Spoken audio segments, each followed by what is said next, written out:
Bingung dan ribet memilih KPR? Ajukan KPR kamu di kpracademy.com.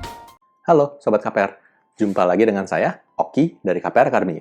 Pada episode kali ini kita akan bahas tentang kenapa sih ngurusin proses KPR itu lama dan berkepanjangan.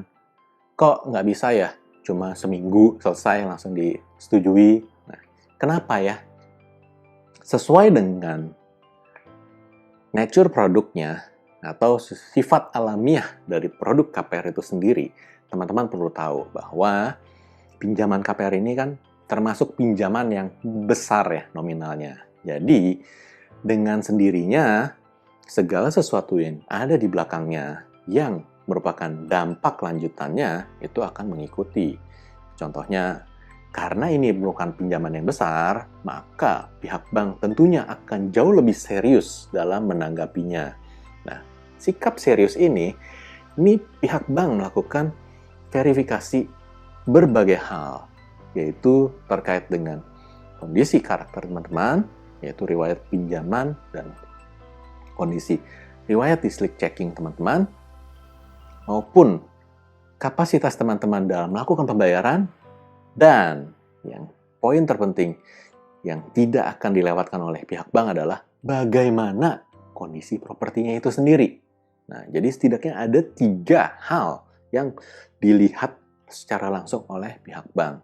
Nah, 3 hal ini otomatis prosedurnya juga mengikuti nih. Karena ini kan pinjamannya besar, mesti dilihatin ini dan itu, ini dan itu, ini dan itu. Ujungnya harus disyaratkan dokumen ini dan itu, dan itu, dan itu. Lalu, kalau terjadi sesuatu, amit-amit, misalnya kayak meninggal dunia atau apa, nah ini seperti apa? Berarti kan harus ada asuransinya, asuransi jiwa kredit, ada asuransi kerugian kalau misalnya propertinya sampai rusak tuh. Nah, ini bagaimana proses lanjutannya? Ini panjang prosesnya gitu. Runtutannya udah pasti panjang. Nah, kembali lagi ke proses yang berkepanjangan ini, sebenarnya ada satu insight yang teman-teman perlu ketahui, yaitu terkait dengan panjangnya proses tersebut. Sebenarnya ini memberikan kesempatan kepada teman-teman untuk berpikir kembali, mempertimbangkan kembali, apakah memang ini sudah waktunya saya untuk membeli rumah ini atau membeli properti ini dengan menggunakan KPR atau belum, atau tunda dulu. Beda ya kalau teman-teman beli propertinya secara tunai, secara cash, langsung bayar lunas, itu beda tanggung jawab dan konsekuensinya atau akibatnya ke depannya terkait dengan hal yang teman-teman lakukan. Kalau teman-teman bisa beli secara lunas, ya itu sih nggak perlu dipikirin panjang lebar ya. Besok-besok itu rumah nggak mau ditempatin atau udah ditinggalin kosong aja segala macam, ya otomatis teman-teman udah punya dana yang cukup besar gitu untuk beli secara cash, ya otomatis ya teman-teman harusnya nggak terlalu pusing. Berbeda dengan KPR, apalagi kalau ngambil KPR subsidi, habis itu mesti ngosongin rumahnya gitu, karena ternyata misalnya pekerjaannya menuntut dia harus keluar daerah, harus didinaskan di area yang berbeda dengan lokasi tempat tinggal dia saat ini. Nah, itu jadi masalah besar. Kenapa? Karena khusus untuk KPR subsidi, itu teman-teman perlu tahu bahwa itu disyaratkan untuk ditinggali. Jadi kalau teman-teman nggak tinggal di rumah yang dibiayai pembeliannya dengan menggunakan KPR subsidi, maka nanti fasilitas subsidinya bisa dicabut. Nah, itu berabe. Panjang kali lebar. Nah, jadi teman-teman perlu sadar ya, secara alamiah dari sisi produknya KPR, itu kan prosesnya memang panjang. Sebenarnya itu ada positifnya juga untuk teman-teman. Teman-teman jadi punya waktu lebih banyak untuk berpikir, saya maju jalan terus atau enggak nih untuk KPR ini. Saya memang sudah yakin sepenuh-penuhnya untuk menjalani komitmen KPR ini selama misalnya 10 tahun atau 20 tahun gitu. Nah, ini kan teman-teman punya waktu untuk berpikir lebih jauh. Berbeda ya kalau teman-teman ajuin yang namanya kartu kredit gitu. Kalau kartu kredit itu kan cepat tuh prosesnya. Bisa jadi nggak nyampe seminggu, itu tiba-tiba udah ada keputusan. dan kartunya juga bisa nyampe dalam waktu yang sangat instan gitu. Nah, beda. Kenapa? Karena kartu kredit kan biasanya limitnya atau persetujuan kredit yang diberikan oleh pihak bank biasanya jauh lebih kecil dibanding KPR. Makanya pertimbangannya pun jadi lebih sederhana. Nah, kalau terkait dengan kredit rumah atau kredit properti, pertimbangannya besar dan banyak sekali.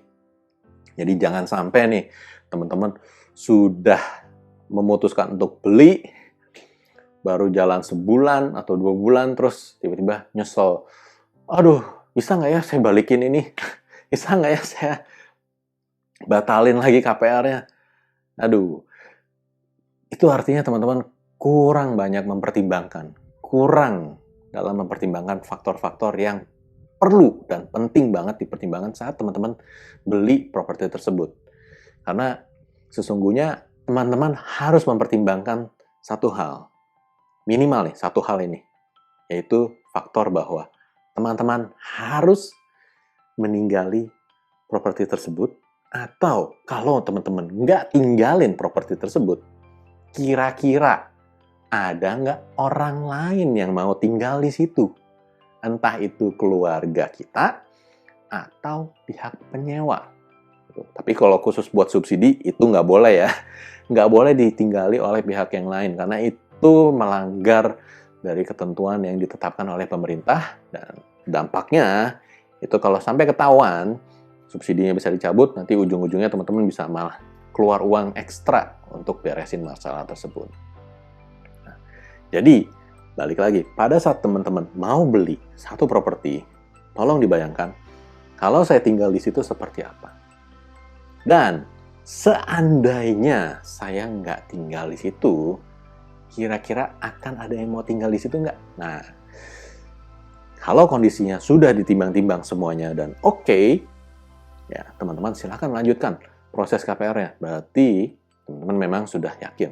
Tapi kalau memang masih ada kayak ganjelan gitu, tapi rumahnya kok kayak gini ya, kayaknya nggak terlalu yakin deh, atau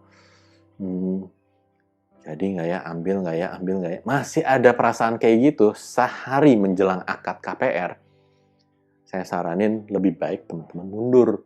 Kenapa? Karena begitu sudah akad KPR, udah tanda tangan di perjanjian KPR, itu udah nggak ada kata mundur. Dan bahayanya, kalau teman-teman mau batalin atau mau balikin, itu nggak bisa. Repotnya adalah teman-teman harus balikin semua fasilitas KPR pinjaman tersebut, lunasi seketika kalau memang teman-teman mau menyelesaikan untuk membatalkan transaksi tersebut. Istilahnya bukan membatalkan ya, istilahnya teman-teman mesti lunasin, ya berarti yang menyelesaikan kewajiban. Nah, gimana caranya menyelesaikan kewajiban? Ya bisa dengan menjual properti tersebut atau cara pinjaman lain gitu. Tapi pastinya itu bukanlah proses yang mudah.